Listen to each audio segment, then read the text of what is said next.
The new Path of Exile League 3.25 is only a few days away, and everybody that I know is scrambling trying to figure out a new league starter, updating POBs, checking out their millions of DPS, and getting excited for what they're going to be doing, actually finally playing a melee build that will finally be viable. But you see, while everybody is doing that, I'm thinking of things in a different direction. Now, I am 100% excited for the new league this Friday. More than likely, my starter is going to be a Slayer with Sweep as their main skill. Everybody's doing Bleed. I want to deviate a little bit, do something else different. But the one thing that has in fact caught my eye, again, isn't the updates to Melee. It isn't the new league mechanic. It's one little NPC that I think is going to change Path of Exile forever. And that bad boy is Faustus. That's right, Faustus. You're thinking to yourself, wait a minute, that name sounds familiar. If you think it does, that's because he is the one that's responsible for the currency exchange in Path of Exile. Oh yes, we're talking about money, baby. Path of Exile is huge on the trade economy. In fact, it's one of its biggest strengths. However, though, I think it's also its biggest weakness. If you try to go on any sort of league, even try to go into standard and try to make any trade, you're going to be left with whispers being reached out and no one responding, or you yourself getting aggravated as all hell and realizing, why am I leaving this map for a few C or maybe even a divine when I can make more currency in this map than I could with the actual trade, losing a portal and possibly even dying. So Faustus is going to be incredibly massive, and there are a couple of things that kind of tip me off a little bit about this. You see, the first thing is you're going to need gold for that currency exchange. And in my mind, that doesn't just tie into the league mechanic, that also ties into Path of Exile 2.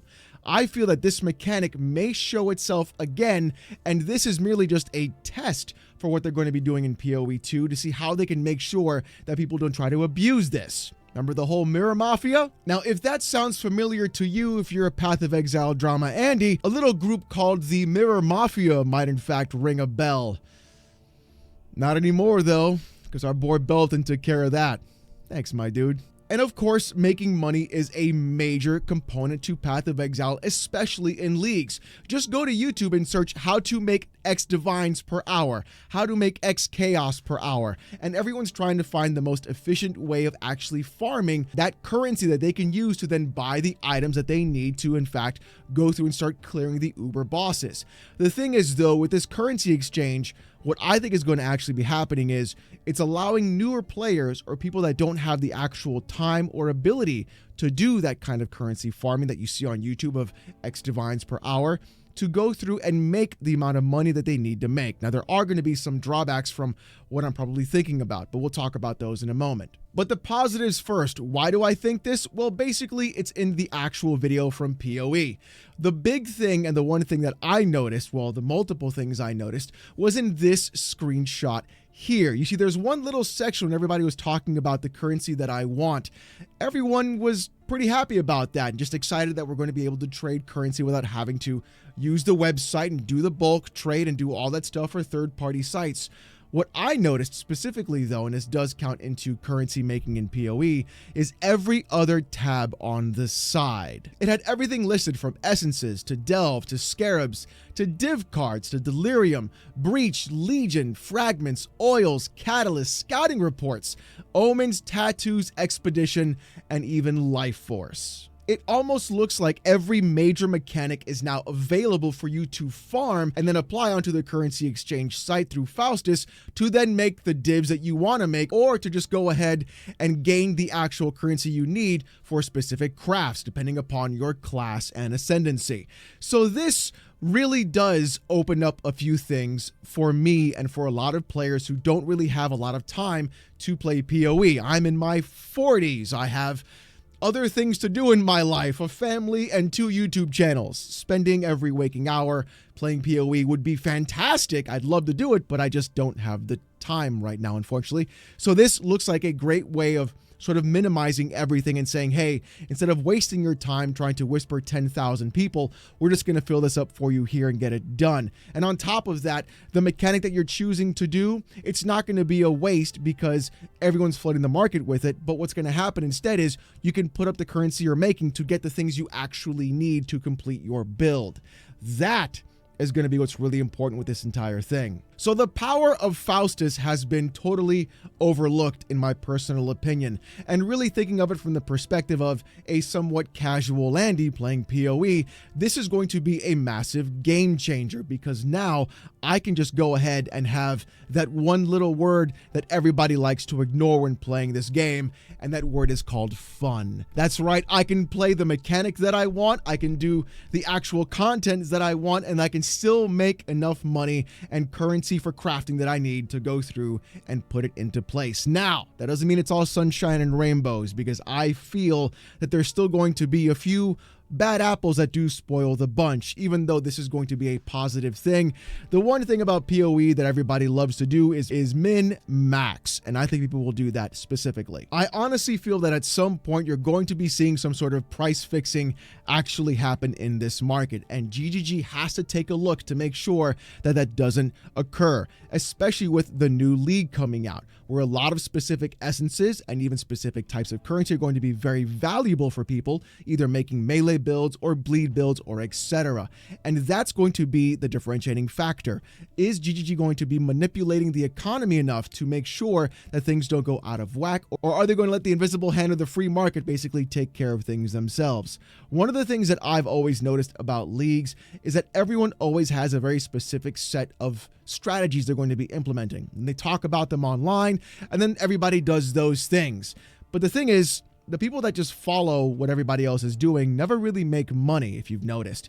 It's always the ones that are doing the opposite of what everyone else is doing. Here's what I mean. If a league mechanic is then updated for that season, or melee becomes very in vogue like it's going to be happening now, there are going to be a lot of people looking for specific things that are going to help increase their melee builds, leaving a wide open market for other builds to actually be very successful and lucrative. So bow builds, magic builds, minion builds that don't rely on melee. You can really have a lot of opportunity to go through and almost fix the market in your favor, because you are not playing the build or ascendancy or class that is the flavor of the season. Because if they are doing the mechanic and making the currency that not everyone else is doing, the market value for those currencies are going to be much higher than everything else, since there's going to be less of those and more of the ones that everyone else is doing. Simple supply and demand economics. And that's what's fun about PoE. The fact that it is a lot of supply and demand and economics and statistics and just math and all this really great stuff. However, though, I feel like that could be an issue, because like I said before, we had the Mirror Mafia come around every now and then. I'm very curious to see what is going to be happening with Faustus and this sort of thing, and will groups of people come together to then price fix the market for specific things, mirrors especially, or even divines as well. Now honestly, I'm still going to use Awakened PoE because I need that for just trading items for currency itself. But the great thing about this, though, is that it's going to allow me to go ahead and enjoy the content that I want to do and play the game that I want to play in a very fun manner, and still be able to make enough currency. Now, I'm not thinking I'm going to be rich or anything, but at least have more than just a couple of divines show up in my stash tab, rather than just being poor the entire league. Now, look, I say a couple divines, and that is incredibly poor, but either way, it's going to be a lot more fun than having 2 or 3. My big hope for this entire thing is that Faustus actually stays as part of Path of Exile, and then in fact it gets expanded upon as well, being able to search for items specifically, being able to pick the actual suffixes and prefixes rather than going to the website to then alt tab and then go through and find everything there. If I can just do it through in-game with Faustus in an auction house, that would be far more ideal. That is a bigger ask though, because I'm sure currency was much easier than items, because if you go on the PoE trade website, that's a lot. But as you can tell, I am very excited about this, full stop. And I really hope that everybody else is as well. I will be using this to make sure that I have what I need to make my character at least get to tier 17s, and probably do some other pinnacle bosses as well. And I want to know what you guys think about this in the comments section down below. Are you excited about Faustus and the item currency exchange? Do you think there are going to be some implications with this as well? And what are you going to be picking for your starter? My starter video will be out on Friday, so stay tuned for that. So if you like this kind of content, you want to see more news, info, build guides, and etc. about everything that turns around with Path of Exile, Diablo 4, Last Epoch, Torchlight, and any other ARPG that comes out, subscribe to the channel. It really does mean a lot because we're on our way to 1,000 subs, and it's really crazy how fast this channel is growing so quickly, and I really do appreciate it. But with all that being said, you guys, thank you so much for watching. Hope you have a great one, and I'll see you next time.